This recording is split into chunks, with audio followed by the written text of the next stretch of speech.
Hello, everybody. Sunday Adelaja here from Kyiv, Ukraine. I want to greet all of you, those of you watching us from Europe, and those of you watching us from Nigeria, from America, from all over the world. Here we are again to talk about the issues regarding our beloved country, Nigeria. And today's program is going to be a program where we are presenting one of the presidential aspirants for the position and the post of the Nigerian president in the next coming election in 2019. And the person I have here, he has a wonderful resume, unbelievable, very, very admirable resume. And his name is Mathias Baba Tsado. So, Mr. Mathias Baba Tsado, how are you doing today, sir? Thank you very much, and good evening to you, Dr. Sunday. I'm doing very well. You are talking to us from where right now? From Abuja or from Lagos? Right now, I'm in the city of Kaduna in the northern part of Nigeria. Do you reside in Kaduna? Absolutely. Okay, so have you been living in Kaduna all your life? Not at all. I came into Kaduna in 2006 to work in a bank here in Kaduna State. Yes, tell us about that. Tell us about your resume, because people would like to know who is Mathias Baba Tsado. Oh, well, I'm just one a young person, one who feels that the nation of Nigeria needs people who have a vision and who have direction, who have purpose, those who are driven by passion to restore Nigeria to the place of glory. I am a graduate of mechanical engineering from the Federal University of Technology, Mina. I worked in a bank briefly and then currently running a company, an alternative power company as it is in Nigeria at the moment. No, but from your biography, you work in more places than those two places. Yeah, I worked in quite a lot of other places, which I worked with NNPC at some point, and then with MTN, and currently, basically, those are the places that I can say that were, places where I worked, that I garnered experience when I was, working there. But aside from those other places, there have been other touch here and there, working with the National Stadium, a couple of other places like that. But you are originally not from Kaduna State. Hello, sir. I'm here. I said you are not originally from Kaduna State. No, I'm from Niger State. You are from Niger State, so you are from the Middle Belt. Yes, I am. All right. Some people are making case for the Middle Belt to produce the next president.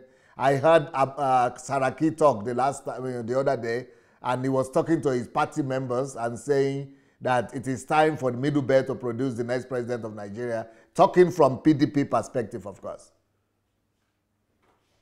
Yeah, I do not think I subscribe to anyone talking about any particular any particular region producing any president at the moment. My focus is really, my concern is about someone who actually has something to offer the Nigerian people, irrespective of wherever you are from. Let us just come together and build this country and make it work for every single person, because really, these things have been, this nation have been a subject of ridicule around the world, and this cannot continue. So really, I'm not subscribing to the idea of whether is a middle belt or is not central or is not.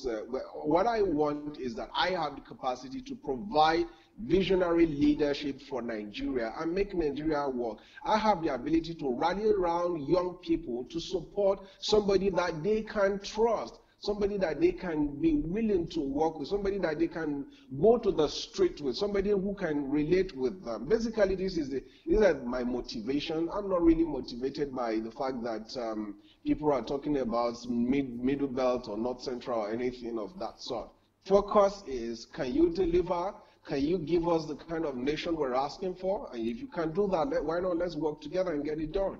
Okay, you are talking about leadership qualities and qualification. That is what you bother yourself about. But if you take someone like Saraki that I just quoted, that is coming from your area, he said he has a better resume. And if you look at his resume, he seems to have a better resume. So how do you wish or how do you plan to beat someone like Saraki, who has been two-time governor, who has been a speaker of the House, and you have a huge task ahead of you?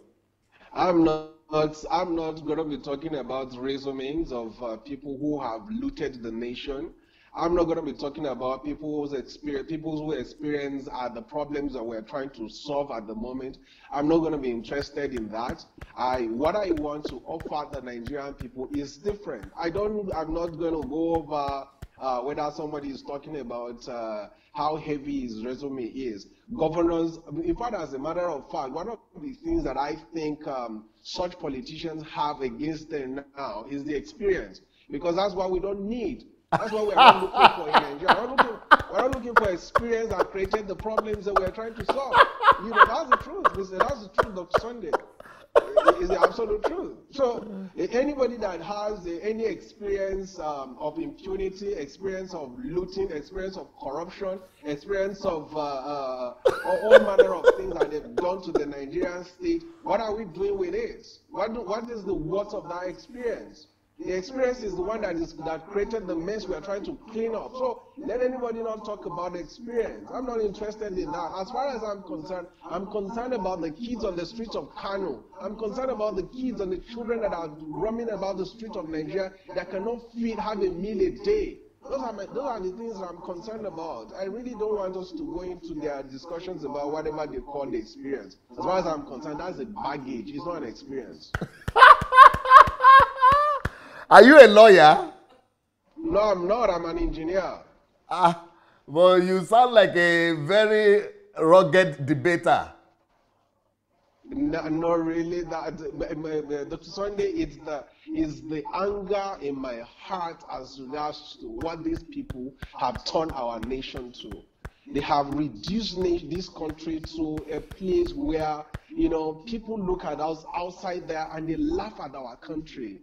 One of the things that got me thinking was when I read about Nelson Mandela and his words that said that the world will not respect Africa until Nigeria ends that respect. And so for that reason, that the black people of this world are looking up to this nation as their source of pride and confidence.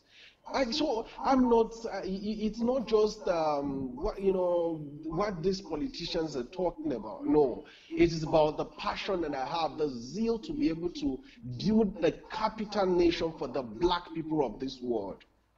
Now, you in your resume, when I was reading your story, you said something that is very captivating and very, and I think every Nigerian will pay attention to this. By the way, if you are watching this program, I want to ask you to go and share this message. Share. Please go tag as many Nigerians as you know. Even if you are not a Nigerian, please go ahead and look for all the Nigerian friends you have in your friends list, and please tag them and send this message to all of them.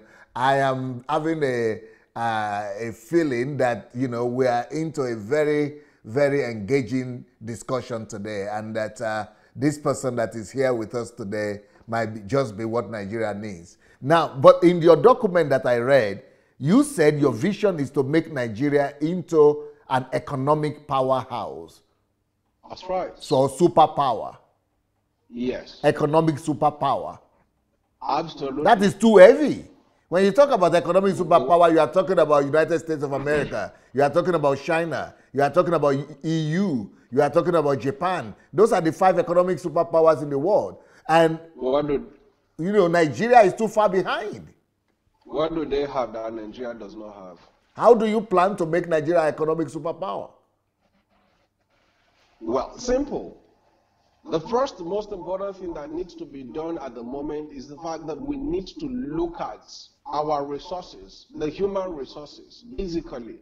One of the things that China did at some point was that they closed their doors and became what they call the protectionist economy.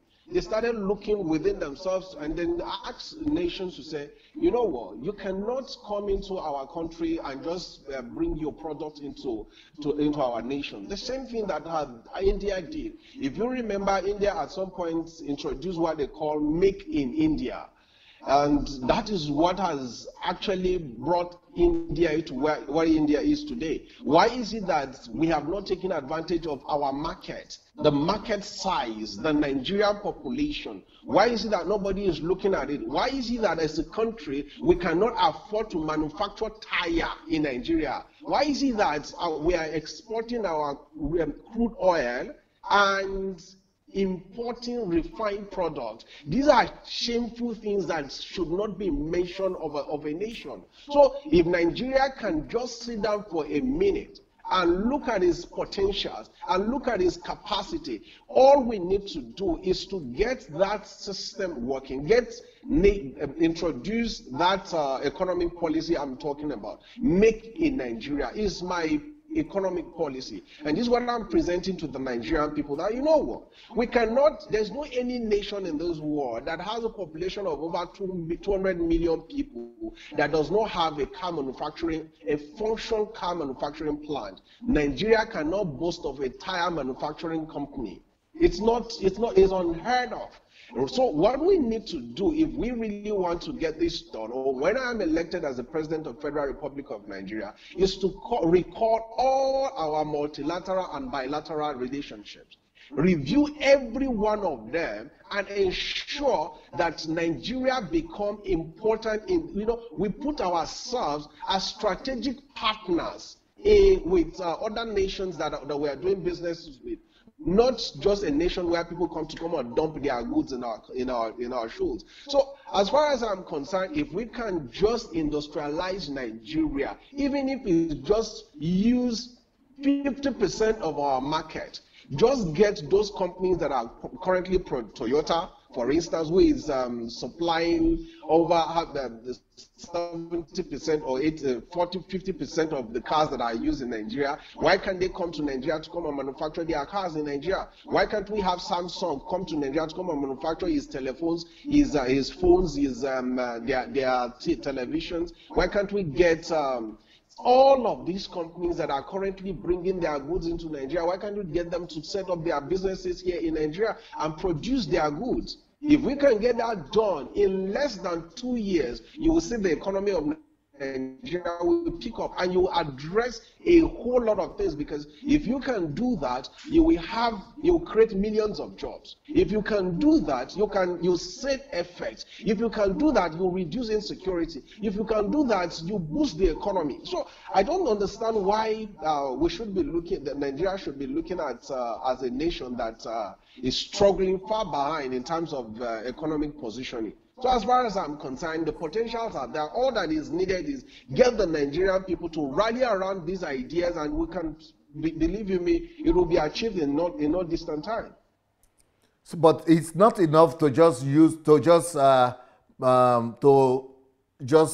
the advantage of our population and to make the companies come and manufacture their goods in Nigeria. That's not enough to make us compete with the leading countries of the world. What are the other economic policies that you want to put in place?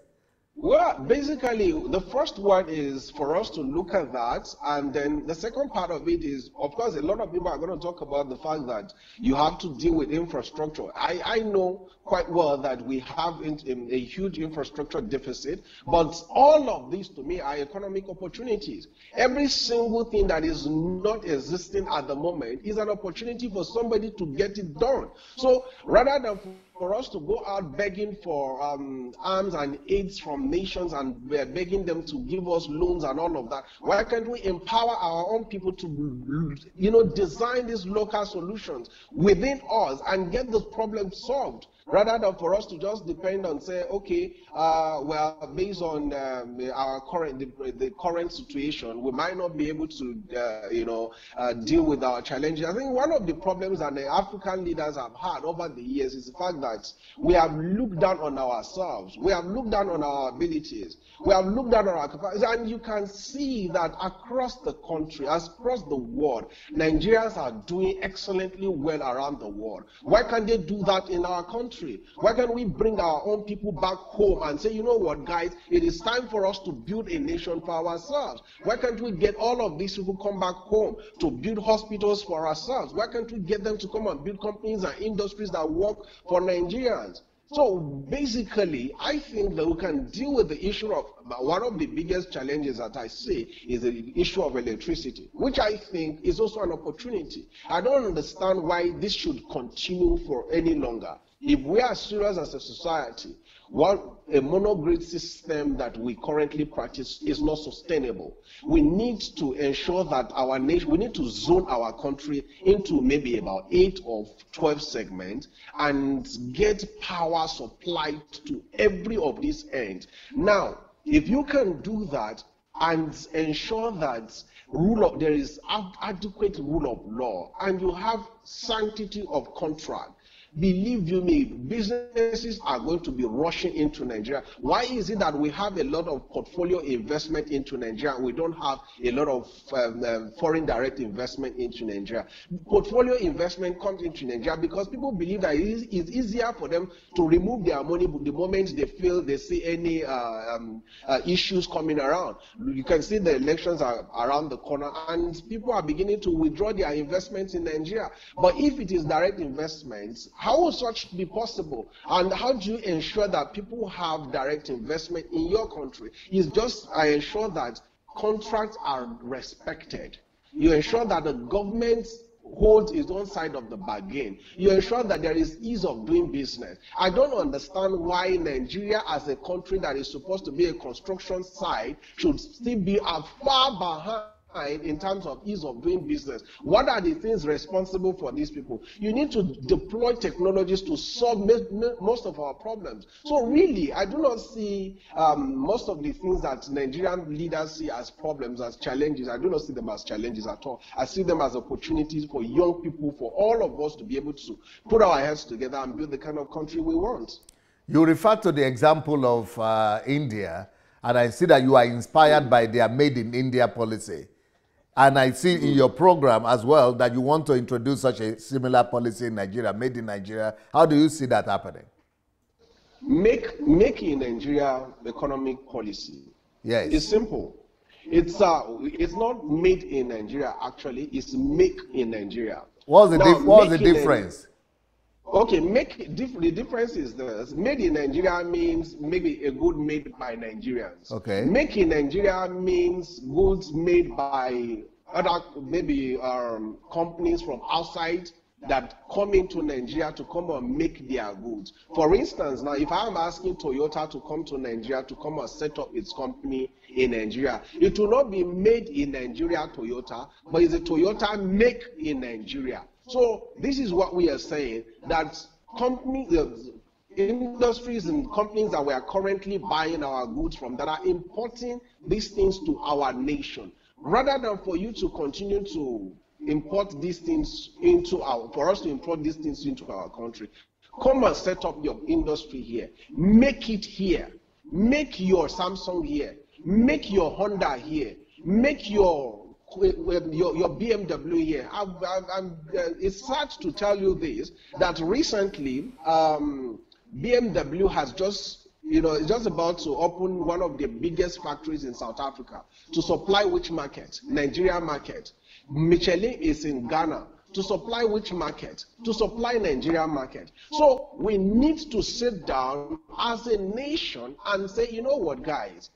All we are asking you to do is, we are not going to say don't do business with us, but rather than for you to just do this, manufacture these things and bring to our country and bring the final products to Nigeria, come on, do it here in our country and ensure we create jobs for our young people, ensure that we spend little on effort, to help our economy to grow as well. So basically, that is what make Nigeria economic policy is all about. You also spoke about the energy and electricity supply, but did you say you left banking industry to go to alternative energy industry? Yes, I did. While I was in the banking sector, basically I was I worked partly as a facility person. So I was also dealing with alternative energy while I was there. It's been part of what I've been doing right from quite a number of years ago. I did the same thing with MTN in 2002 or thereabout. So really, I feel that the power solution in Nigeria is really just as a result of the challenges, as a result of the political will of those who we have in government and some of our archaic laws that they have refused to change. How do you have a nation that says if you produce more than 1,000 megawatt, you should feed it, if you produce more than 1 megawatt, you should feed it into the national grid? What is it for? What are we doing? You know, you can't, these things cannot work. And why is it that that sector cannot be opened up for investment?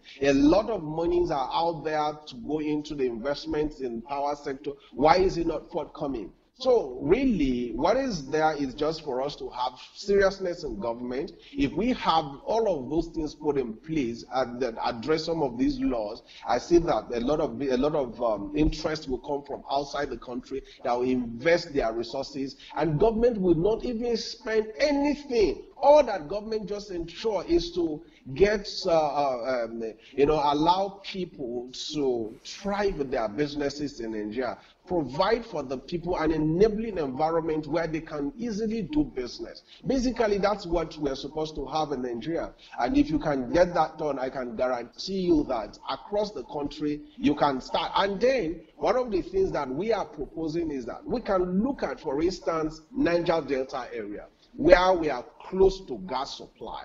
We can get that as a micro example of what we are trying to bring, solution we are trying to bring. We can get the Niger Delta area, get power supply using the gas availability or the proximity to gas supply, and set up power plant in that place that can generate maybe 10,000 megawatts and have industries set up in that place, first of all, to be like a mini Nigeria that we want to see across the country.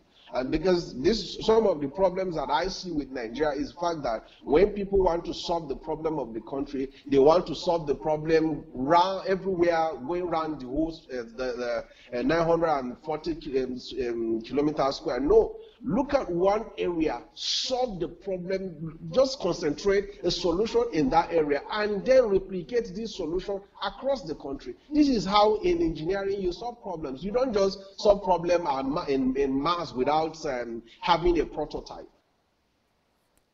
Wow. You being in the electricity market, what is your assessment? Why is Nigeria lagging behind in electricity production when you are in the market now and you are talking about alternative energy? Why is it that even the alternative energy that is being pioneered and is being led by the private sector, they are also not making a headway? Why that? You have a company. Why has your company not grown to at least been able to supply at least a state? You know, why has alternative energy not? Yes. You see, the challenge is here. If you produce more than 1 megawatt of electricity, you are expected to feed it into the national grid. So why will you produce more than 1 megawatt of electricity? How will you be able to supply power to a sector where government have had certain parts of your deal? For instance, now, the current challenges that people are having in the discourse are having, you have a situation where the cost of power that you get from the bulk trading companies is more than what the government is asking you to sell to the end user. So how will you survive? It can't work.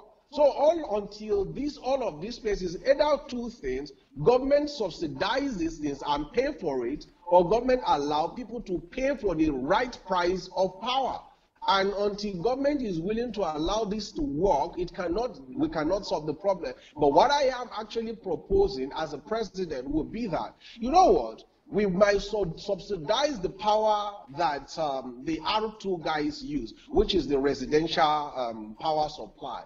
But the power to industries, power to companies, why do we need to subsidize it? They are going to make their money. When they make their money, they will be able to balance themselves out. So I can get a GE, for instance, to supply power to a Toyota, for instance, and these two guys balance themselves out. What does the government have to? What role does the government have to play in that aspect? Nothing. You can get all of these things done for companies that you are trying to bring on board in the country. You can set up you can build an industrial city where power supply to that place is primarily being carried out by a company that has nothing to do with supplying power to an individual, but purely to that company, and you solve a lot of problems that are ailing Nigeria.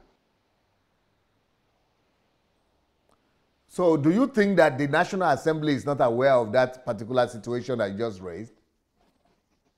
See, in fact, as a matter of fact, the Nigerian people or the Nigerian leaders are absolutely aware of the solution to the problems of this country. But where is the will, the zeal, the desire to do it? They are not, these governments in Nigeria are, as it is at the moment, do not exist for the purpose of the man on the street. It does not exist to create job for people. It does not exist to take hunger from the street of Nigeria. It does not exist to take poverty from the street of Nigeria. It exists for the primary purpose of power alone. And for them, they see the country as a cake to be eaten rather than as a tree to be watered. They are not interested in what happened to the generality of the people of this nation. So for that reason, even the solutions that they have in their hands or the solutions that people have proposed to them, they are not willing to implement them. And that is why you're having the problems we're having in Nigeria. The solutions, a lot of papers have been written about solutions to power. A lot of things have been written about solutions to economy in Nigeria. Who has implemented them? Nigeria does not lack good and fantastic policies, but do the people in government have the desire to ensure that the common man on the street of this nation enjoy some measure of benefit? No. So it's really not about whether they know or they don't know. But do they have the desire to implement it? Do they have the desire to do it? And this is why we are saying that the young people of this nation must take their nation, they must take their destinies back in their own hands, because they are the only hope that they have left.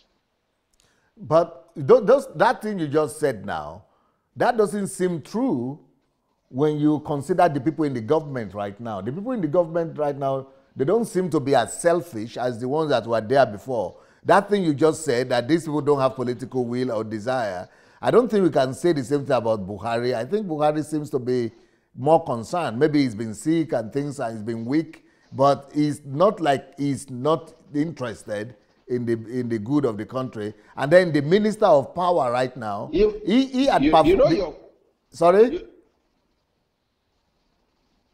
And the Minister of Power, I'm saying the Minister of Power we have right now also. Okay, I'm losing you. Okay, I was saying that Buhari doesn't seem to be somebody who is not interested in the progress of the country. Buhari seems to be much more focused and serious than the previous government and the president we have. And I think that he's definitely interested in resolving the electricity problem.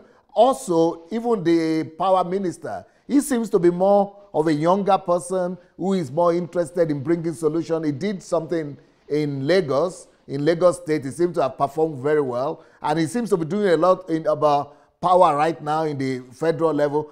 So I don't think we could actually say these people are just not interested in solving the problem. I think maybe when you talk about the law that you have to give, the power to the national grid, that probably is more to the National Assembly than to the executive. Okay, I actually was talking about the National Assembly when you were, that was the question you asked. Yes. But again, yes, majorly to the National Assembly, but in terms of solution and being whether President Muhammad Buhari is currently interested in solving the problems of this country. I think he may be interested in solving the problems of the country, but does he know how to? If he does not know how to solve the problem, then even if he is willing, even if he is desirous of solving the problem, you cannot solve the problem. How do you take a lawyer and put it to head power and you expect that there will be result? Yeah, let's be frank with ourselves. Even if the fact that even if Governor Fashola has done well in Lagos State as a governor, does he have the capacity? Does he have the technical know-how of solving the power problem of this nation? If he has the technical know-how of solving the problems of the power in Nigeria, he would have dismantled the grid system. By now, we would have been divided into mini grids across the country. There would have been mini grids, maybe grid for the southwest, southeast, and just like that, so that the solution would have come. And if he was also have the knowledge, they would have cleared up all of these the debt that is holding the discourse on their neck. And by now would have a clean state, investments would have come into the power sector. But I can tell you that there were business partners that came into Nigeria, which I am aware of from the United States of America, that came in and took some proposal to the Minister of Power, but up to today, we've not heard anything from it. So really, it's not like I don't know what I'm saying. What I'm saying is clear that the solution to the problems of this country it has passed around different tables, but nobody is willing to implement it. Not because the solutions are not there, but maybe because there is no willpower, and maybe because the president does not have the knowledge of how these things are supposed to be solved. Now, when you talk about having the knowledge and when you talk about professionals, we seem to have or to have had a person that is regarded as very knowledgeable about electricity, and they said he's one of the best minds in electricity production when it comes to Africa and even the world. He's a professor in the United States, and he's built. Now, who is the best mind? Yes, Professor Naji. During the last administration, we had we had this professor. They brought him from America, and he's an engineer. He's a professor in engineering, electrical engineering, and he has a private business as well that is big enough for electricity production. So why is it that even he couldn't, bring solution? I think he was there during Umaru Yar'Adua's government, and I think he was there also when when Jonathan was there. Professor Naji. Yeah, he was there during President Goodluck Jonathan's administration, and I think you and I know that administration was bedeviled by corruption, and a whole lot of things made it impossible for them to function. So really, he might have the will and the knowledge to solve the problem, but the combination of the two factors that are supposed to solve the problem, the knowledge and the political will of the president to be able to fight the cabal in power sector. I am in this sector, and I know that people are making billions from generator cells in Nigeria. So how do you break such kind of thing when these are the ones that held Goodluck Jonathan's administration? So it was not because Professor Unaji did not have the knowledge, but the political will that was going to engineer him to solve the problem from the presidency was not there. So what we are saying now is that we want a combination of the two things and go in to solve this problem frontally and ensure that the Nigerian people are able to benefit for themselves, for a moment, what it means for us to have a society that is functioning, that is working properly, like every other nations of the world. But what you said about generator... Because I don't see why... What you said about generator... I don't see why South Africa... I don't see why South Africa will not have power problem. I don't see why Kenya will not have power problem. I don't see why Ghana does not have power problem. And Nigeria will be the only country having a power problem. How does that even make sense to anyone? No, do you, because a lot of politicians have told us that it is because of cabal, that there is this cabal that is, economic, that are causing economic sabotage because of the money they are making from importation of whatever, just like you said, generator sets. So, but is it really true, or is just a story that these politicians have come up with? It is true. It is true to a very great extent that for as long as that remains a business in the hands of some very powerful people in Nigeria, you cannot take it away from their hands. So if you have a situation where some very big, notable leaders in the country are running these companies, how do you challenge them? How do you tell them that, okay, we are going to stop your business? We are going to, so it is absolutely true. It's not a made-up story. It is true that there are powers that are controlling, that are stopping these things from functioning. If not for that reason, I see no any other reason why Nigeria should be battling with power supply. So do you think it could be connected to the death of the former power minister, or was it Minister of Justice, Bola Ige? Well, I do not want to connect it to that, but I think that what I can just tell you is, being in this sector, I see clearly that a lot of this sector, generator business, is next to oil in Nigeria. No, what you are saying is, I'm finding it difficult to believe. I'm telling you the truth. Because what I think is that generator sets are being imported by individual Igbo boys. Igbo boys go to Taiwan, they go to South Korea. You are talking about small, I pass my neighbor generator supply. Yes. I'm talking about generator plants. I'm talking about generators from 20 kVA upward. I'm talking about 100 kVA, 1000 kVA that is being supplied by some companies in Nigeria that are doing volumes in billions.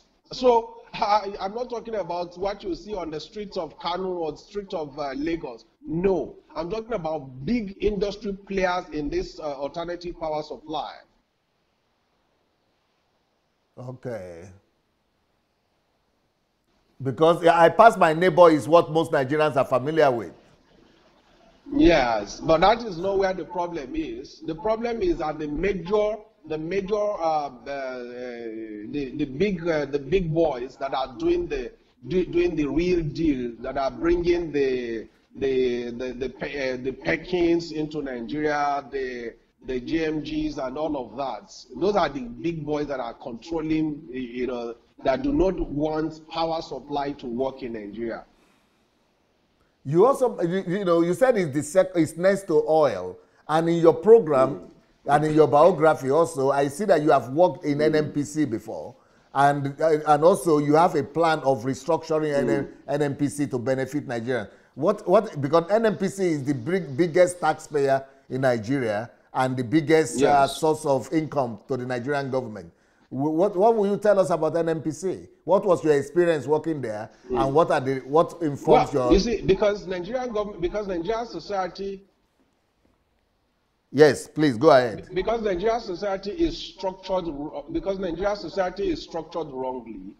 You discover that what we have as a country at the moment, you just have people, benefiting from the natural resources, not from the human resources. You have a situation where Nigeria as a country is selling crude, doing business like a company. It shouldn't be that way. Nigeria as a nation is supposed to be thriving on the benefits that falls out from what the citizens of the country are producing. one of the major focus of my administration will be to increase the productivity of every single Nigerian and ensure that everyone belongs to a tax system that is given to the government for government to run, so that we or the people of this nation can hold the government accountable and say, because I know one of the reasons why majority of Nigerians don't really care about what happened in this country is because most of them don't pay taxes. So if you have a situation where you have citizens or companies that are powering the government, supplying taxes, are paying taxes to government for government to run, government will be accountable. But when you have a situation where Nigeria, the government is currently just go to NNPC every month and collect money and share, how does that even make you feel as a nation? I think it's absurd. I've not seen any other nation that is running like that. We must ensure that the citizens of this country become empowered, be able to create wealth for themselves. And out of the wealth of the citizens of this nation, we should be able to power our economy. We should be able to power our government. These are the things that you use to get to run a government, not just money that you take from natural resources. And that is why I said NNPC will be restructured in such a way that NNPC become a company that is owned by Nigerians. You can imagine, for instance, if 50 million Nigerians are the owners of NNPC, and at the end of every month, this 50 million Nigerians gets paid for the profit that NNPC makes. And out of the profit that these guys get paid, they pay tax royalties to government. Government will run with this, and these 50 million people, will have the ability to engage other people, and this is how I believe that a society is supposed to function. I made a proposal I proposed that Nigeria Airways was going to be something that would be the first that I will introduce to Nigerians, and this is what I'm proposing to the Nigerian people, that as a nation, you have an airline. But here is what I want to do differently. I want to get 100 million Nigerians that will put their resources together for us to start a business, issuing an IPO right from the beginning, motivating Nigerians, inspiring them to put their resources in a business that at the end of every month, each of them will take dividends from that business. And this would be the pride of Nigerian people. These are the things that you will get to bind the people together, to unite them as a nation, to say, okay, we have some common interest. We have common investment somewhere. Now, these are the things that nations have been, have done, that have been able to bring their citizens together, closely knitted together and working as a group of people. So until we are able to achieve that nationalism, where citizens of this country see themselves first as a Nigeria before any other thing, and the things that must bind the people together is interest. What interest are you giving to the Nigerian people? What are you giving to them to motivate them, to inspire them to be part of the country? So these are the novel ideas that we are bringing on board that can solve the problems, myriads of problems that have bedeviled the Nigeria state for a very long time. I think what you are suggesting in regards to a corporation that will be owned by Nigerians, I think Mr. President Obasanjo tried something like that with Transcom. Is it Transcorp? They call it Transcom? Did you hear about Transcorp? I think, is it Transcorp? Who's that? Did you hear about Trans? You're breaking. Dr. Sunday, you're breaking. Okay. Is it better now?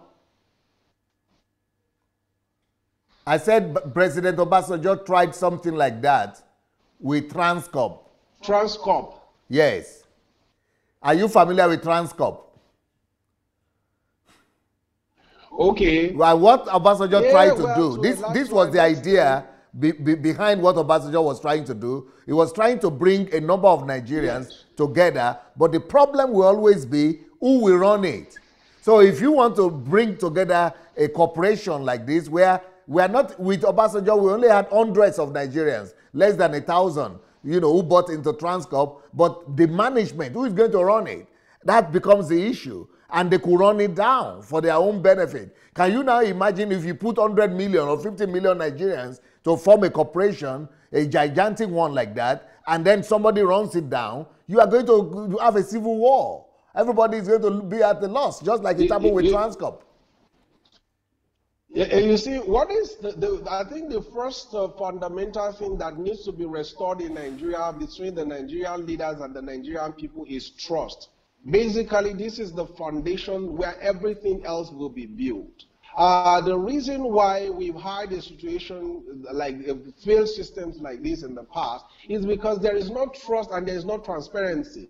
You are running a system where you are looking for a business that will benefit majority of or the generality of the society, and you want to micromanage it, or you want to have a situation where you still stay in control of that kind of system. No, it's not. That shouldn't be. You can have the best of hands. Nigeria is tremendously blessed with great minds. You can have people, if you have banks running and they are not failing, then why should we have this? If you have the right kind of people to run these things, why should it fail? I think if you have the right team to get the job done, it will be done. Yeah, because banks are owned by individual people and they have their own interests at heart. But when you have to, when it's a publicly owned entity, people then, they are not defending it like they are defending their own stuff. Because you don't have serious people running such kind of, it's the same problem we're having with the government at the moment. The government feels that they don't belong to anybody. So if you have a situation where government feels it does not belong to anybody, it's the same thing that if you have corporations like that, people will think that the corporation does not belong to anybody. But if you have a situation where government believes that, you know what, I'm accountable to the people, then that government will be unserious if they decide to appoint people that will not be accountable to people, to run such kind of corporation. All you need to do is to search genuinely around the society, and you get people that will run that kind of corporation, and it will deliver dividends to the citizens of this country, and will ensure that some of these things just require simple, close monitoring. If you can do all of these things, you can be sure that the system will work. And beside, go ahead. Beside, you see, our society has become a society where people have reservation about everything, because we have had our fingers burnt several times. We've not been able to have a leader that can project a vision for the citizens of this country and make them believe it. We've not been able to have somebody that can speak to the citizens of this country and they will feel that sense of pride, that sense of confidence about their society. We've not had a leader that when he wants to address the country, the street of the nation is empty because people want to listen to their president. These are the things that I'm talking about. These are the things that make citizens to work. The word that comes out from the mouth of leaders are words that inspire people, that should inspire people. When the people see the humility in the leader, when the people see the commitment in the leader, when the people see that the leader is leading by example, sure that that person succeeds. But when you have a situation where you have leaders who are arrogantly living their lives and then ignoring the calls of people to say we matter. When you don't show the people, the citizens, that they matter in the dealings of the society, the people will not be committed to that. So these are the things that I am bringing to these are the things that I'm talking about. That I can inspire millions of young people today, and they are following me and say, we can become the president of this country. And I keep saying that I am not the one that want to be the president of Nigeria. We, the people, the younger people, the people that belong to the street of this nation, are the ones that want to become the president of Nigeria. We nation that fell from heaven. Every nation was built, and every nation requires sacrifice. Where are the leaders that will make sacrifice, that will inspire the citizens of this country to make sacrifice to build the nation that they want? That's what I'm talking about. If you can do that, I can guarantee you, Dr. Sunday, that you, from there in Ukraine, you will be putting your money in Nigeria, in a corporation that you can see that will work. If you hear a young person, a leader who has been able to inspire you and say, you know what, it's time for us to build our nation. It is time for us to work together, put our hands together and build the nation that we want. I'm very sure that right where you are, you're going to put your resources, you're going to put your knowledge, you're going to put your wisdom, you're going to put your encouragement, you're going to put your profession and say, this is how we should go. Because all of us must come together and unite to build the Nigeria we want. Beautiful. Now, talking about not you, you are not the one coming out to be the president, but people are the ones asking you to become the president. The question that normally comes to all the young aspirants is, why are you starting out to become a president? Why don't you, for example, you look knowledgeable enough to be able to handle a ministry.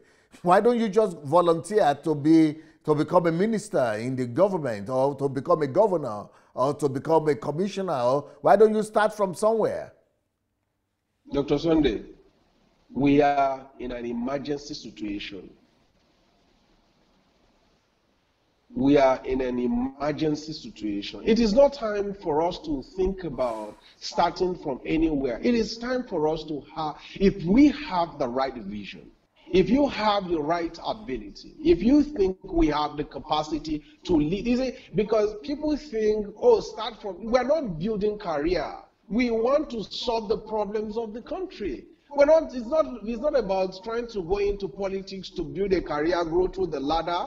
No, I see the solutions right here, and I also see the problems that are coming. I see a society that has been bedeviled that have been plagued by debts. It's carrying a heavy burden of debt. And the only source of income that Nigeria has at the moment in the next 5-10 years might be worthless. Should we sit down and fold our hands and say, oh, at this level, I want to go start as a minister, I want to go start as a governor? No, it's an emergency situation. And what we are saying is that here are the solutions to the Nigerian people. Let them take a look at it for themselves. Do they want to go do they want to go with those who have the political experience that have destroyed the country, or they want to go with those who have the novel ideas on how to solve the problem?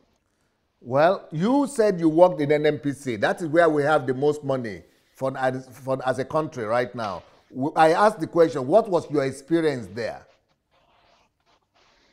Well, I served there in NNPC, but I know that as at that time, that was in 2005, it was a society or a corporation that was, as at that particular time, bedeviled by massive corruption, where people who were working in that organization were writing contracts for themselves. Every day, every other day, they were writing one contract or the other for themselves.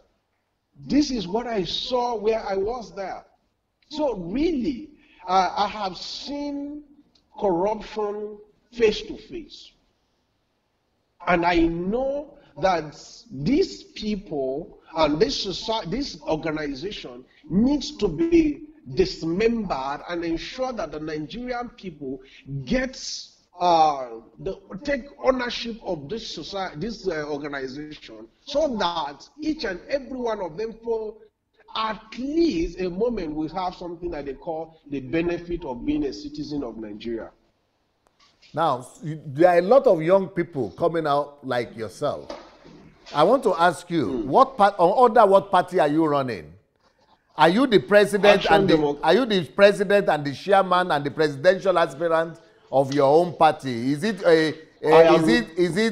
a one-man party, or a pocket party, like a lot of those young people are using. They're just using, pocket party, and how are they? It's not a structured party. So tell us about the party that you want to use. I am on the platform of Action Democratic Party. I am one of the young persons that walked into an unknown party to introduce myself and said I want to run on this platform as a presidential candidate. And because of my presence on that political party, thousands of young people have been attracted to that political party. It is one of the, I think as it is at the moment, we should be about the fourth largest political party in Nigeria. Our national chairman has just been given an award by UN recently. I think it should be receiving the award by tomorrow or next. So who is the national chairman? Party where I own the structure. I belong to the political party. Who is the national chairman? Alhaji YY Sani. Okay. I am one person that took my structure, my group, my team to a political party and subjected myself to that political process. Everything that the political party wants to do, I submit myself to the authority of the political party. And I am willing to compete with anybody on that political party for the ticket of the President of the Federal Republic of Nigeria. I do not own a political party in my pocket. No, I don't. But did you have any primaries in your own political party, or you are the lone candidate? At the moment, I am the only presidential candidate. We have several gubernatorial candidates. At the moment, I am the only presidential candidate. We are not, the doors to candidate or aspirants have not been shut. I guess a lot of other people are going to come on board, after some of these parties hold their primaries. If you say that this party, but we're definitely, what do we call it? ADP, Action Democratic Party. Action Democratic Party. If you say it's number 4 largest political party in Nigeria, that cannot be true, because if that is true, then you at least have, like Afghan, for example, you at least have a governor or a senator or a representative or something like that. We came in on the 7th of July 2017.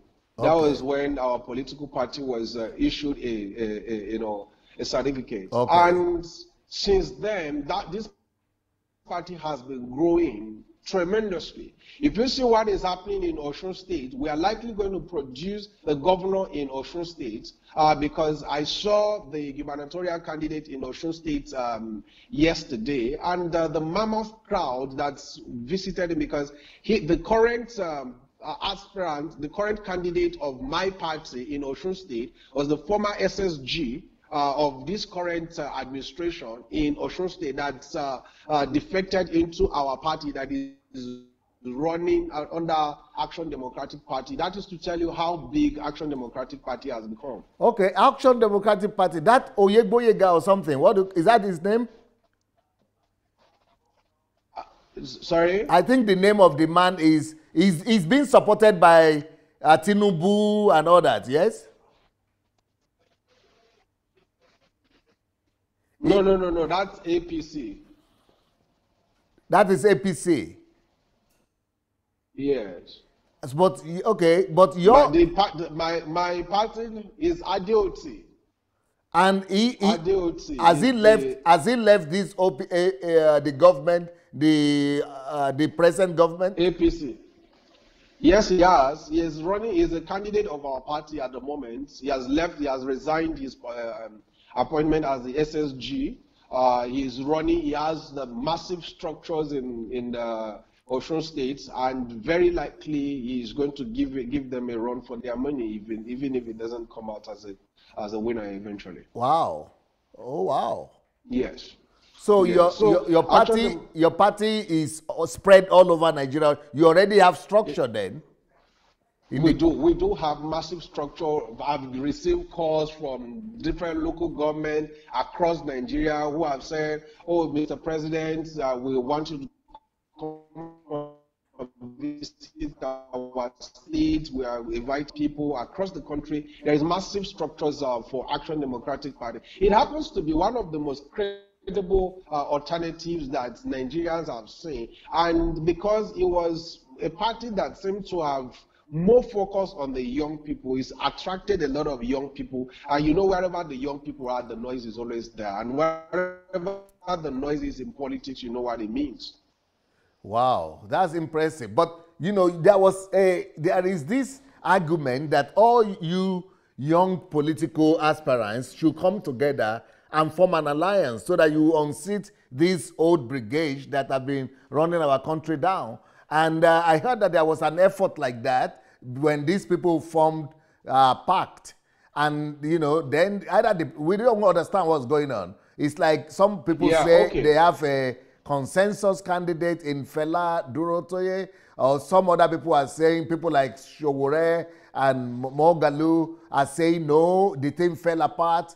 Where is the truth in all this? And are you familiar with pact? Dr. Sunday, I originated pact. Wow. I initiated pact. Now, I will explain what happened to you. I've been someone who believes that the young people of this nation have a major role to play in fixing Nigeria. I've always said that the responsibility of fixing Nigeria is on the shoulders of the people of my generation. So on the 1st of May 2015, assembled a couple of young men in Lagos, and we had a meeting about the next generation of leaders coming together to position ourselves, because I've seen that 2019 was going to be this interesting. We are going to have massive influx of young people into the political space, particularly contesting for the office of the President of Nigeria. Now, when I saw a lot of young people coming around during in the past few months, I started reaching out to a number of them, and they said, you know what, guys, we've been invited for debate. We've been asked to showcase our ideas and all of that. I know that most importantly, what can solve the problem of this country is for us to all, as young people, come together and work as a team. Now, the objective of this coming together is to eventually present a consensus candidate that will represent the aspirations and the yearnings of the young people. But where the challenge was is that right from our formation period, there happened to be a few dissenting voices. Majority of the people in the House were not familiar with politics and did not listen to these dissenting voices. We felt that if people within the group feel they are not comfortable, they should walk away. Okay. And that was what led to where we are today. A lot of things that could have been resolved internally, a lot of discussions that would have happened within us, we did not give chance to that, such discussions to hold.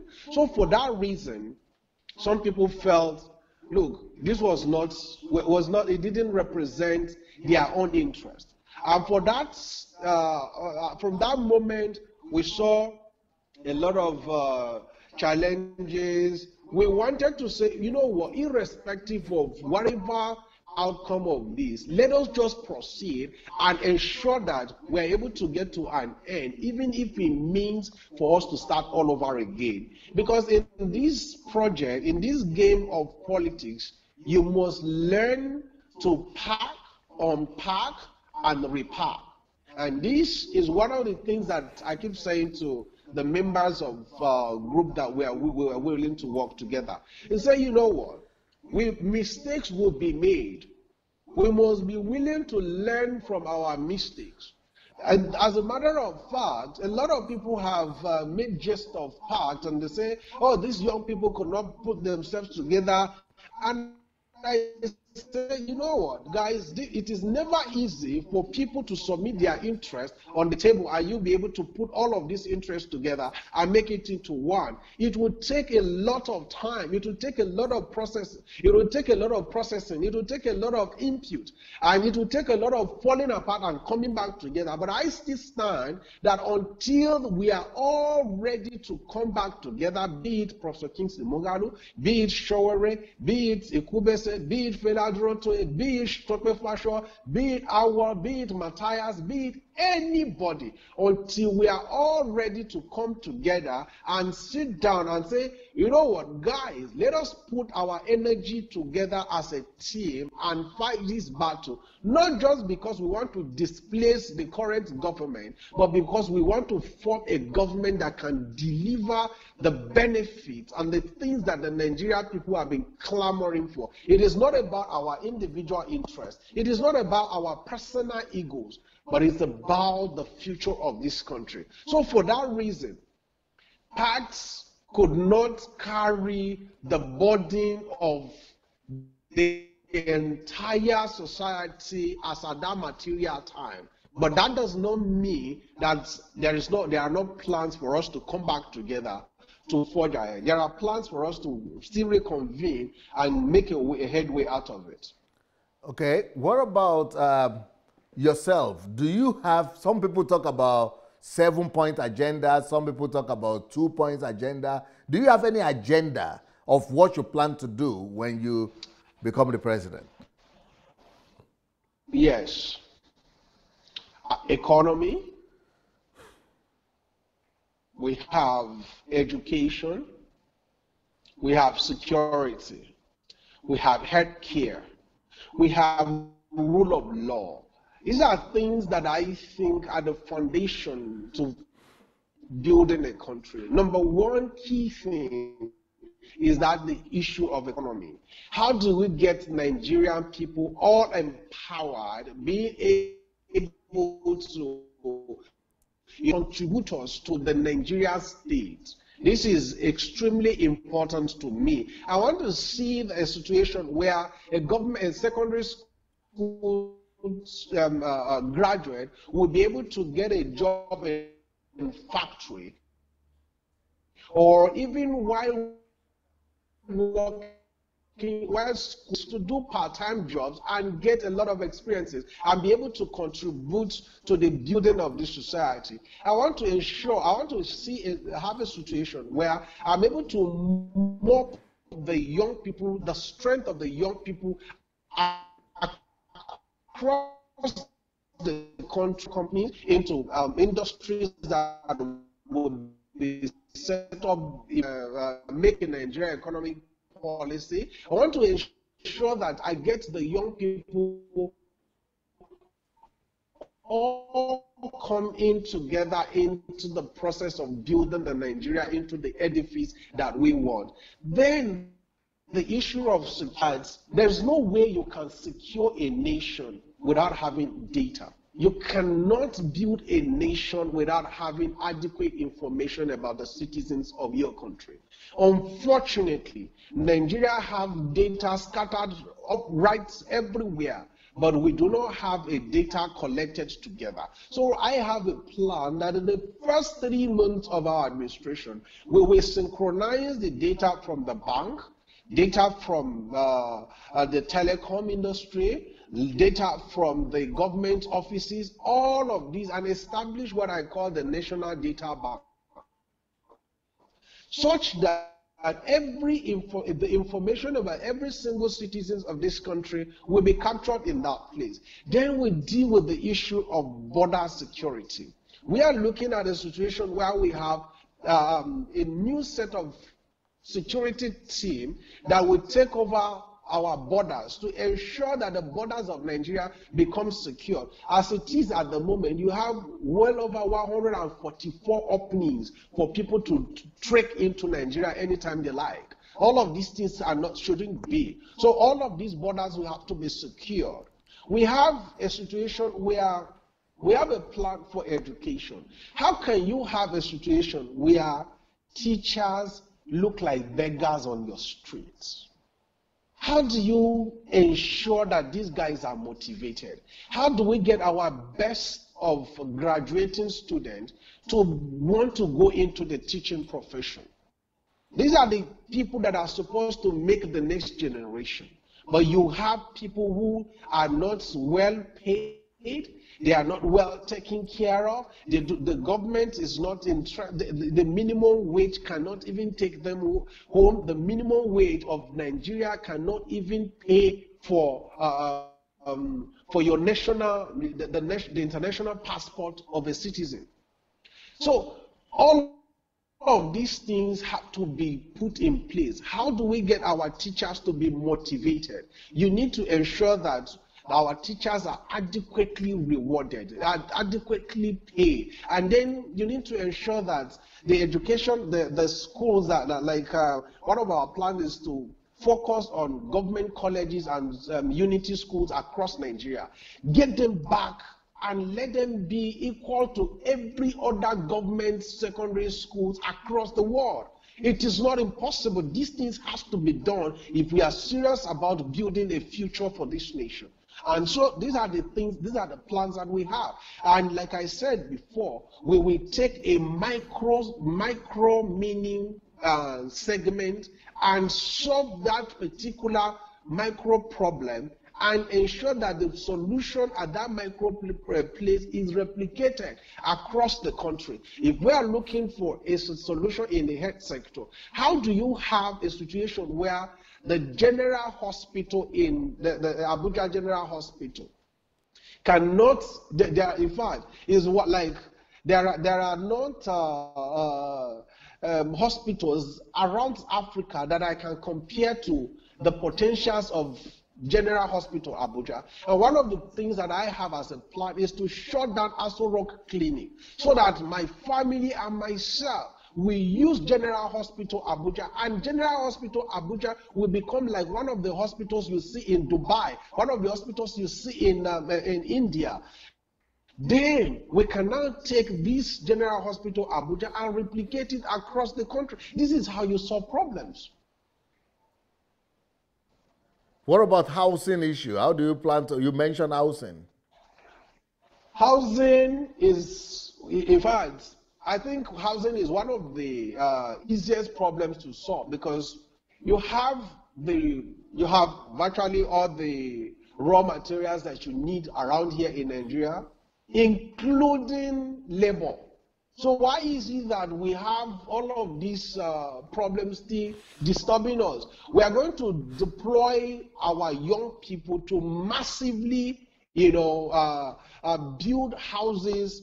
We get our technicians, our engineers to be engaged in fixing our problems. One of the problems that you see currently in the society is when people try to solve these problems via contracts. No, you need, I see a situation where we'll be able to get a federal university to get their young people to be involved in solving some of our problems on the street. So we will get the massive young people, the mass of our citizens to build houses. These are very easy jobs for people to, anybody can come and carry block for heaven's sake, and you'll be paid. So these are, and you have this cheap labor across the country. These things are things that governments are supposed to use to solve the problem. And then the issue of partnering with private sector in trying to solve the problem of housing in Nigeria. These are areas we are looking into. The designing solutions for us to build massive houses, for build new cities even. We have the capacity to transform our villages to new villages, build new cities for.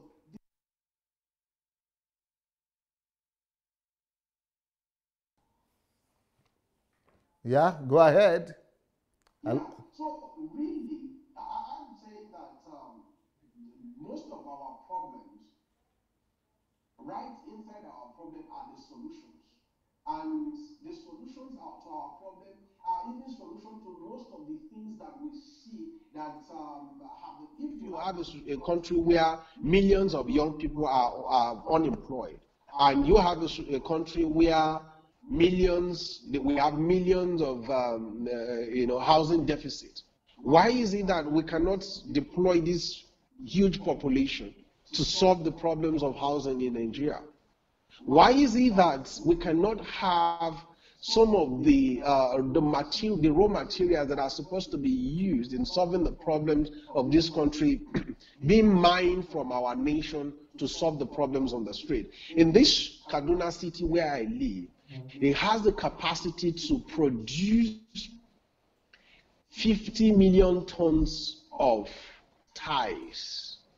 We are sitting as a nation, as a state, on very large amount of granite,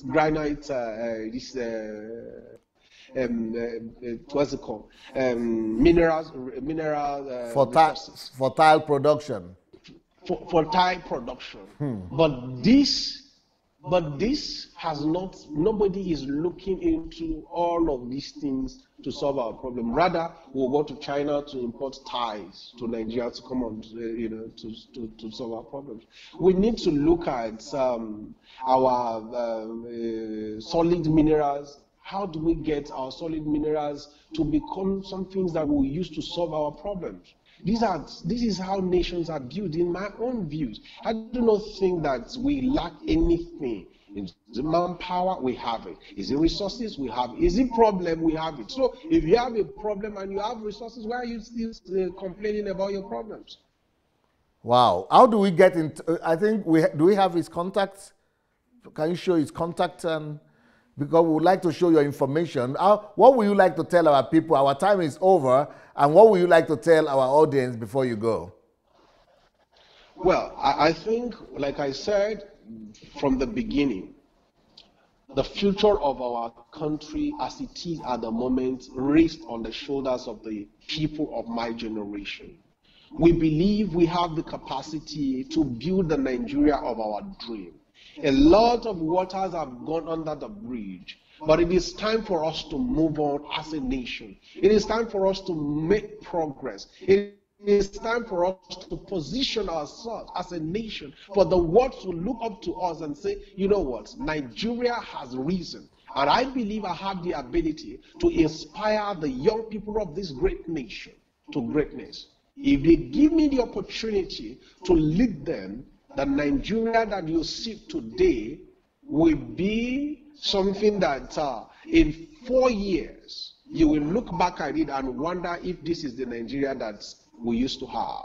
Because the kind of Nigeria that we will build will be a Nigeria where the citizens, first of all, have absolute confidence in their government. They have trust in their government.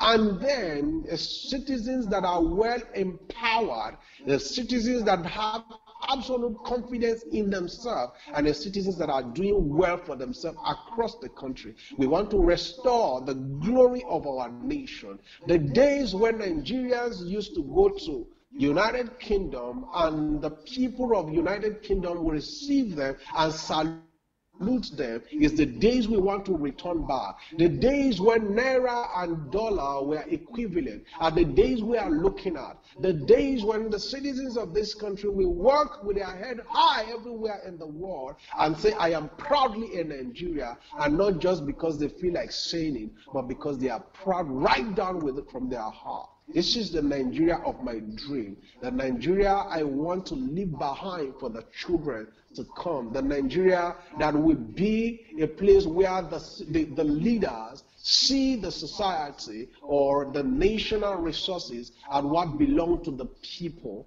and they will ensure that it works for every one of them. A country where leaders do not see the country as a cake to be eaten, but as a tree to be watered. Thank you very much.